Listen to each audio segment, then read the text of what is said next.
Good morning all students. मैं विद्यादर्शी आप कक्षा 12 है हिंदी साहित्य के विद्यार्थियों का ऑनलाइन प्लेटफॉर्म पर हार्दिक स्वागत करता हूं। प्यारे विद्यार्थियों, आज की इस वीडियो में हम गोस्वामी तुलसीदास द्वारा रचित मंदोदरी की रावण को सीख नामक कविता का द्वितीय जो ये पद्यांश है सुंदरकांड, उसका द्वितीय भाग पढ़ने जा रहे हैं। इसमें मंदोदरी जब रावण को समझाती है, आपने पूर्व की वीडियो में सुना, इसी प्रसंग में आगे बताया गया है। ध्यान दीजिए। सबसे पहले अपन बात करते हैं संकेत की। तो यहाँ शुरू के जो दो शब्द आप लीजिए, तव कुल कमल, तव कुल कमल, और अंतिम शब्द है जतनो करहु तजी टेक। तो तजी टेक लिख दीजिए। इसका मतलब आपने यहाँ से यहाँ तक की व्याख्या कर ली है। यह अभी से अभ्यास डालोगे तो परीक्षा में किसी प्रकार की कोई समस्या नहीं आएगी जी। विकल्प आता है उसमें अथवा में, जैसे आपने कौन सा पद्यांश किया इससे ये पता चल जाता है। तव कुल कमल है, यहाँ से लेकर के यहाँ तक आपने तजी टेक की व्याख्या की है। अब आप ध्यानपूर्वक सुनिए। सबसे पहले आप मीनिंगों पर गौर करें कि तव कुल कमल विपिन दुखदाई। यहाँ कुल कहा गया है वंश के लिए, वंश, और कमल कमलों का है, विपिन वानी यहाँ वन कहा गया है, वन। सीता, सीता के लिए शीत या शरद ऋतु के लिए है, जिसको अपन बोलते हैं शीत ऋतु, शीत ऋतु। निशा रात्रि, शीत ऋतु की रात्रि के समान जी। सम माने समान, आई मानी आई है। सम का अर्थ होता है समान। सुनो नाथ नाथ स्वामी सीता बिनु, सीता के बिना, सीता के लौटाए बिना, बिना लौटाए। हित न तुम्हारे, तुम्हारा भला नहीं होगा। और शंभु का अर्थ यहाँ दो मीनिंग है जो आप लिख सकते हैं। शंभु शिव, शिव, और दूसरा है अज का अर्थ है ब्रह्मा,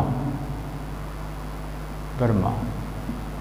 कहा जाता है कि रावण शिव भक्त थे, शिव की उपासना करते थे, इसलिए मंदोदरी उसे भी समझाती कि आप अपने आराध्य शिव भी आपको बचा नहीं सकता। तो मंदोदरी रावण से कहती है कि या तो आप सीता को उनके सचिव को बुलाकर मंत्री के पास पहुंचा दे, इसी में आपकी भलाई है। सीता का तुम हरण करके ले तो आए, लेकिन ये जो आपका जो कमल रूपी कमलों के वन के लिए ये अत्यंत दुख देने वाली शीतकालीन रात के समान है, ठंडी रात के समान है, जो तुम्हारे वंश को नष्ट करनी है। इसी प्रसंग को अपन बोलेंगे, ध्यानपूर्वक सुनिए। अब तव कुले, तव कुल कमल विपिन दुखदाई, तव कुल कमल विपिन दुखदाई, सीता शीत निशा सम आई। हिंदी साहित्य हो चाहे हिंदी हो, इसमें क्या उच्चारण पर गौर करें आप। उच्चारण शुद्ध होना चाहिए और भाव भी उसका उच्चारण के अनुसार ही आता है। तव कुल कमल विपिन दुखदाई, सीता शीत निशा सम आई। सुनहु नाथ, सुनहु नाथ सीता बिनु दीने, सीता बिनु दीने, हित न तुम्हार शंभु अज कीने, हित न तुम्हार शंभु अज कीने। राम बाण अहि, यहाँ अज के का अर्थ है ब्रह्मा और शंभु का अर्थ है शिव। राम बाण, बाण का अर्थ जो बाण है, राम के जो बाण हैं उसके लिए कहा गया है। अहि शब्द, ये दो तीन मीनिंग और लिख लें आप। अहि का अर्थ है सर्पों, यहाँ बहुवचन है, और गण आया ना इसलिए सर्पों का समूह है, सर्पों का समूह है। अहि गण सर्पों का समूह है। और फिर सरिस का अर्थ है सम्मान, सरिस का अर्थ है सम्मान। मैं आपको बताता जाऊं, आप लिखते जाना। अहि सर्प गण समूह, सरिस समान, निकर, यहाँ निकर फिर समूह आएगा। निकर का अर्थ भी क्या आता है? समूह है। और निशाचर यानी राक्षस, इसका अर्थ है राक्षस क्रमशः, और भेक का अर्थ है मेंढक, मेंढक, मेंढक, ठीक है। और जब लगी ग्रसत, ग्रसत का अर्थ 2 नंबर में आप देखिए, यानी पकड़ते या मुंह में दबाते, पकड़ते या मुंह में दबाते जी। न तब लगी जतनु करहु तजी टेक, और जतनु का अर्थ है प्रयत्न, प्रयत्न या प्रयास, प्रयत्न या प्रयास, यानी कोई उपाय करो, उपाय जी। और फिर तजी का अर्थ है त्याग कर, अंतिम मीनिंग है तजी, त्याग कर। और टेक का अर्थ है अभिमान या अहंकार, अभिमान या अहंकार, घमंड जी। ये जो मैंने लिखे ये मीनिंग है, आपका पद्यांश यहाँ से यहाँ तक है, इसको अपन पढ़ते हैं। तव कोले कमल विपिन दुखदाई, सीता शीत निशा सम आई। सुनो नाथ सीता बिनु दीने, हित न तुम्हार शंभु अज कीने। अंत में दुआ है कि राम बाण अहि गन, सरिस निकर निशाचर भेक। जब लगी ग्रसत न, तब लगी जतनु करऊं तजी टेक। प्रस्तुत कवितांश गोस्वामी तुलसीदास द्वारा रचित मंदोदरी की रावण को सीख नामक कविता से उद्धृत है। ये पद्यांश हमारी पाठ्य पुस्तक सरयू से संकलित है तथा उनके द्वारा रचित रामचरितमानस के सुंदरकांड से ली गई है। प्रस्तुत पद्यांश में कवि द्वारा ये कहा गया है, प्रस्तुत पद्यांश में प्रसंग में देखिए, प्रस्तुत काव्यांश में कवि ने मंदोदरी द्वारा रावण को सीता अपहरण के बाद उन्हें आदर सहित राम के पास पहुंचाने का आग्रह किया गया है। कवि वर्णन करता हुआ कहता है कि मंदोदरी रावण से प्रार्थना करती है कि हे पतिदेव, तव कुल कमल विपिन दुखदाई। आपने जो सीता का अपहरण तो कर लिया, तव कुल, लेकिन जो तुम्हारे ये जो सीता है, आप जिस सीता की, मैं जिस सीता की बात कर रही हूँ, सीता शीत निशा समाई। हे स्वामी, ये सीता अर्थात राम की पत्नी सीता शीत ऋतु की रात्रि के समान आपके कमल रूपी वन को दुख देने वाली है। हे स्वामी, अगर आप सीता को नहीं त्यागोगे, आदर सहित नहीं भेजोगे, तो यही सीता तुम्हारे कमल रूपी वंश को दुख देने वाली है, यानी नष्ट करने वाली है। तव कुल कमल विपिन दुखदाई, सीता शीत निशा समाई। हे स्वामी, ये सीता शीत ऋतु की, शरद ऋतु में क्या है, रात्रि में ठंड पड़ती है, शीत जो मंद मंद ठंड पड़ती है, मीठा मीठा दर्द पहुंचाती है, वैसी बात है यहाँ पर कि शीत, यही सीता शीत ऋतु की रात्रि के समान आपके कमल रूपी वंश को नष्ट करने वाली है, अर्थात दुख देने वाली। सुनऊ नाथ सीता बिनु देने। हे स्वामी सुनिए, अगर आप सीता को नहीं लौटाओगे तो सीता को बिना लौटाए हित न तुम्हार शंभु अज कीने। तुम्हारा भला, अगर आप सीता को नहीं लौटाओगे तो सीता को बिना लौटाए न तो तुम्हारी भलाई तुम्हारे आराध्य शिव और ब्रह्मा भी तुम्हारा उपकार नहीं कर पाएंगे, अर्थात हित न तुम्हार। सुनऊ नाथ, हे स्वामी सुनिए, सीता बिनु दीने।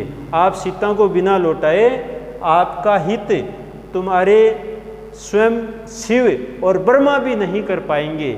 आप चाहे कितनी प्रार्थना करें, सीता को बिना लौटाए आपका भला नहीं होने वाला है। अंत में कहती है कि राम बाण अहिगन, क्योंकि राम के जो मर्यादा पुरुषोत्तम राम इतना शक्तिशाली है कि उसके जो बाण हैं वो सर्पों के समूह के समान है, निकर निशाचर भेक जो। और तुम्हारे राक्षस तो मेंढक की भांति हैं जो भयभीत हैं। राम के जो बाण हैं वो इतने पैने और तीखे बताए गए हैं कि मानो सर्पों के समूह के समान हैं। जो दंश लेता है तो वही आदमी मूर्छित हो जाता है। जिस प्रकार सर्प दंश लेता है तो सर्पदंश व्यक्ति जैसे मूर्छित हो जाता है कि राम बाण अहि गण सरिस निकर निशाचर भेग।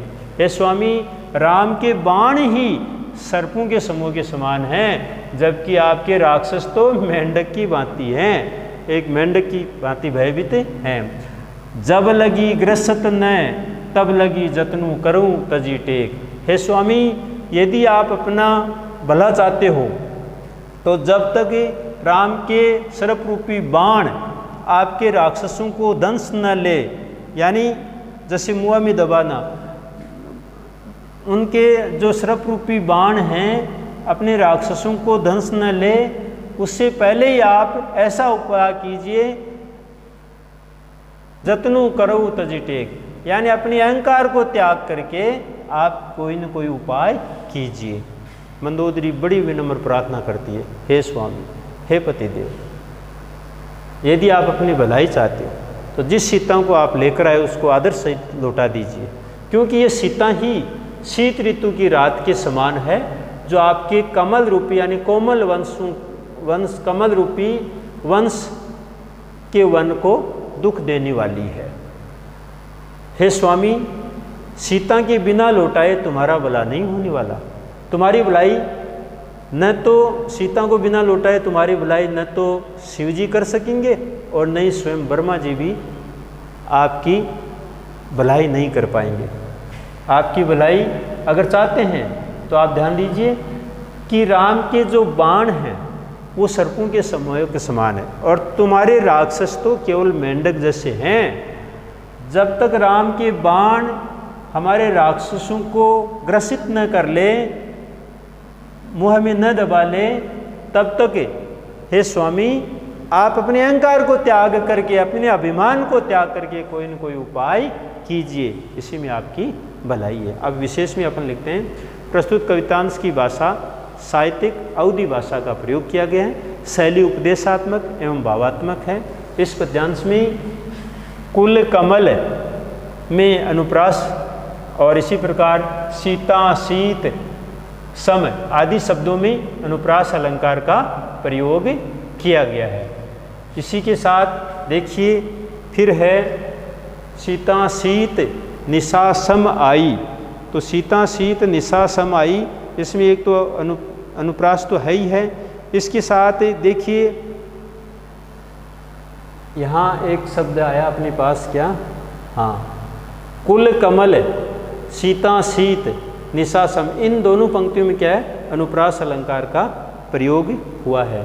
वैसे अपन देखें कि सरिस निकर निशाचर, तो यहाँ भी अनुप्रास है। तो देखिए इसमें सीता, शीत, निशा, सम, कुल कमल आदि शब्दों में अनुप्रास अलंकार का प्रयोग है। और कुल कमल विपिन, प्रथम पंक्ति में कुल कमल विपिन में रूपक, और दूसरी जो पंक्ति है यहाँ देखिए सीता, निशासम, सीता, निशासम में क्या है, उपमा भी अलंकार है। यानी सीता की स्थिति कैसी है, शीत ऋतु की रात्रि के समान, इसलिए उपमा दी गई है। तो कमल विपिन में रूपक, सीता, शीत, निशा, सम में उपमा अलंकार का भी प्रयोग हुआ है। फिर आप विशेषताएं एक बार फिर सुन लीजिए, आपके समझ में नहीं आया तो। प्रस्तुत कवितांश की भाषा साहित्यिक अवधि भाषा का प्रयोग। इस पद्यांश की शैली उपदेशात्मक एवं भावात्मक है।